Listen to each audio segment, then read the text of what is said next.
Hello বন্ধুরা, দেখো তোমাদের জন্য নিয়ে এসেছি শাপলা কিভাবে রান্না করতে হয় সেই রেসিপি। তা দেখো, এখানে শাপলাগুলো খোসা ছাড়িয়ে নিয়েছি, পরিষ্কার করে ধুয়ে রেখে দিয়েছি। এবার তোমার রান্নাটা শুরু হবে। তা গ্যাসে কড়াইটা গরম করতে দিয়ে দিয়েছি অলরেডি। এবার কড়াইটা গরম হয়ে গেলে রান্না শুরু হয়ে যাবে। কড়াই গরমে বসিয়ে দিয়েছি, এবার তেল দিয়ে দেবো।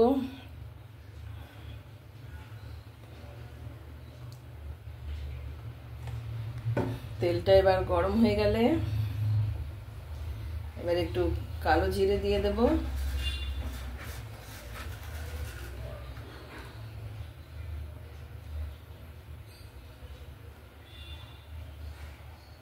আচ্ছা, তেলটা আমার গরম হয়ে এসছে, এবার দিয়ে দিলাম কালো জিরে।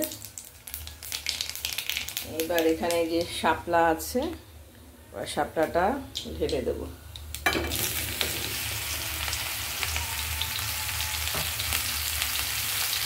এবার শাপলাটার মধ্যে একটু নুন দেব।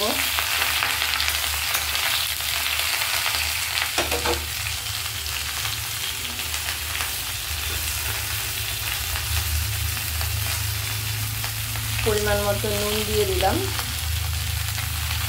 নুনটা দিয়ে একটু এপিট করে নিচ্ছি। তোমরা কে কীভাবে খাও একটু জানিও। আমি কীভাবে রান্না করছি সেটা তোমাদের সাথে একটু শেয়ার করছি। এবার দিয়ে দিলাম একটু হলুদ পরিমাণ মতো দিয়ে দিচ্ছি। এবারে এটা এপিট করে নাড়িয়ে এবার একটু ঢেকে দেবো। ঢেকে দিলে শাপলাটা একটু নরম হয়ে আসবে।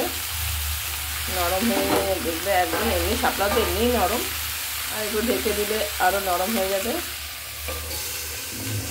এবার আবার ঢাকনাটা একটু খুলে আর একটু নাড়িয়ে নিই।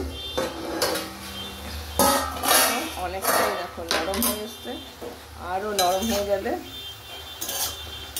তারপরে আমি এর মধ্যে কি দেবো সেটা তোমরা দেখতে থাকো। দেখো কতটা দিয়েছিলাম, কতখানি হয়ে গেছে। হ্যাঁ, একদমই নরম, সেই জন্য অনেকে আবার নাকি একটু ভাপিয়ে নেয়, বলেন কি জানি শাপলা তো নরম, আবার ভাপিয়ে নেওয়ার তো কোনো দরকার হয় না, আমি তো নিই না। আরেকবার একটু ঢাকা দিয়ে দিলাম, তারপরে আবার আসছি আমি। এবার ঢাকনাটা খুলে নিচ্ছি। এই দেখো কত সুন্দর নরম হয়ে গেছে। এর মধ্যে এবার দিয়ে দেবো একটু সর্ষে বাটা, কালো সর্ষে, সাদা সর্ষে আর কাঁচা লঙ্কা বেটে রেখেছি। এবার এটা দিয়ে দেবো, আর মিষ্টিও এর মধ্যে দিয়ে দিয়েছি একবারে। দিয়ে এটাকে নাড়াচাড়া করে আবার একটু ঢেকে দেব। তাহলে তারপরে একটু নারকেল কোড়া দেব। তা তোমরা কি নারকেল কোড়া দাও নাকি জানি না, তোমরা কেমন খাও। আমি একটু নারকেল কোড়া দেবো। তা অনেক নরম হয়ে গেছে, আর ঢাকবো না, অনেকটাই নরম হয়ে গেছে, না এটা একদম গলে যাবে। এবার এটা একটু শুকিয়ে আসলে একটু নারকেল কোড়া দিয়ে দেবো। নারকেল কোড়া দিয়ে তারপরে নামিয়ে নেব। আচ্ছা, এবার একটু নারকেল কোড়া দিয়ে দিলাম, বেশি দেব না।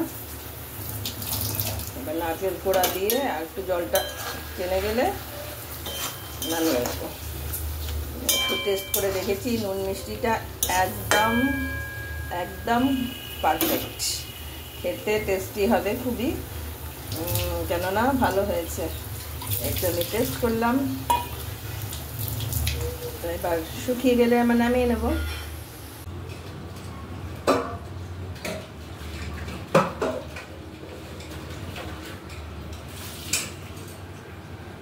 শাপলা রান্না রেডি। এবার তোমাদের কেমন লাগলো অবশ্যই কমেন্টের মাধ্যমে জানিও, পারলে শেয়ার করে দিও। ওকে, টাটা, বাই বাই।